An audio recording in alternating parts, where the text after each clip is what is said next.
안녕하세요. 뿌띠의 북토크입니다. 오늘 하루도 나 자신을 잘 돌보고 계신가요? 나의 몸과 마음의 상태는 어떤지, 나의 감정, 그리고 그 안에 숨겨진 욕구는 어떤지 잘 살펴보세요. 오늘의 책 소개할게요. 나는 현명하게 나이 들고 싶다. 자녀에게 전해줄 수 있는 가장 귀중한 덕목. 두 사람 다 교사라고 하는 부부가 고등학생인 아들을 앞세우고 나를 찾아왔다. 아들이 초등학교 시절부터 좀처럼 친구를 사귀지 못하고 혼자 노는 편이라고 했다. 그래서 학년이 바뀔 때마다 적응하는데 적지 않은 고생을 했다고 한다.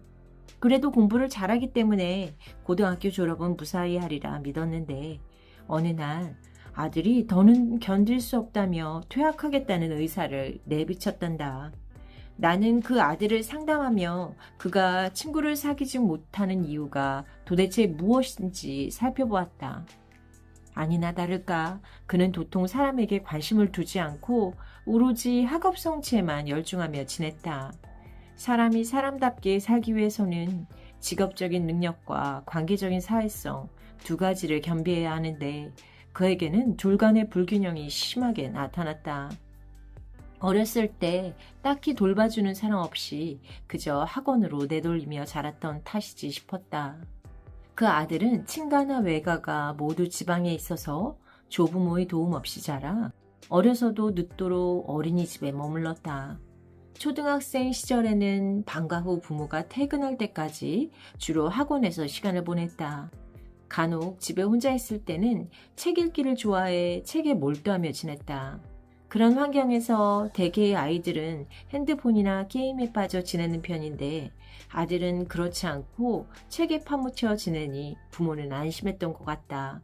그런데 아들은 어려서부터 사람에게 다가가는 부침성을 갖추지 못했고 그 결과 좀처럼 친구를 사귀지 못하는 것이 문제였다.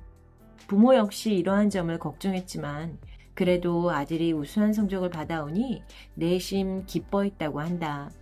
나는 그 아들에게 어떻게든 호감을 사고자 했었다. 그러면서 그가 학교에서 겪은 외로움과 어색함을 토로하도록 슬쩍슬쩍 물었다. 그가 입시를 앞둔 수험생이어서 깊이 있는 작업을 하진 않았고 그저 그를 반갑게 맞이해 놀아주었다.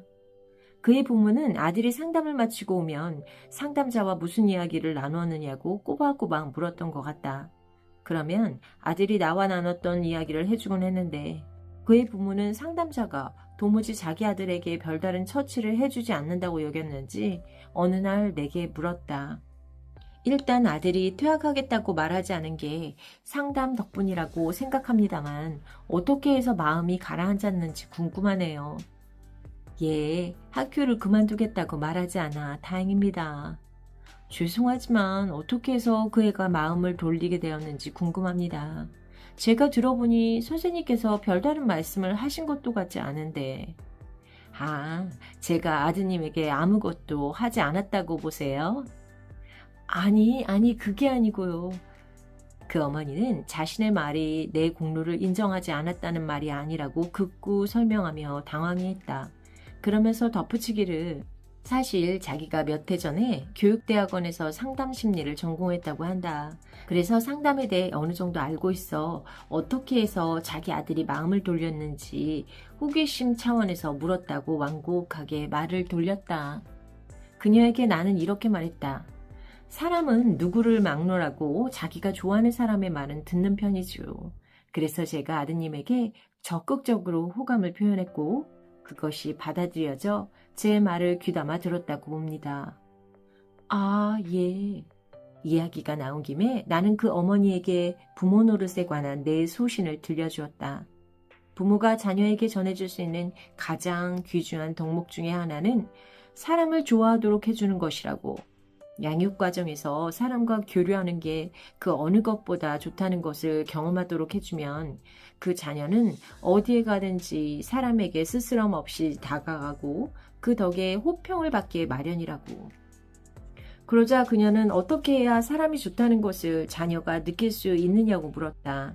나는 한마디로 말하자면 부모가 자녀와 친밀하게 지내는 거라고 일러주었다.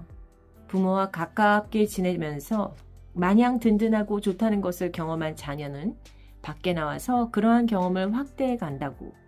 그리하여 그동안 부모가 했었어야 할 역할을 내가 대신해 주었다고 했다. 어느덧 상담을 시작한 지 근 40년이 다 되어간다. 긴 세월을 거치며 명료해지는 것은 상담이란 상담자가 자신을 활용해 내담자에게 사람에 대한 좋은 감정을 갖도록 해주는 것에서 출발한다는 것이다. 사람을 좋아하게 되면 어디를 가든지 호감을 살 것이고 그것은 적응에 크게 도움이 될 것이라고 믿는다. 심리학자의 한마디, 말이 통하는 것보다 더 신나는 일이 과연 있을까요?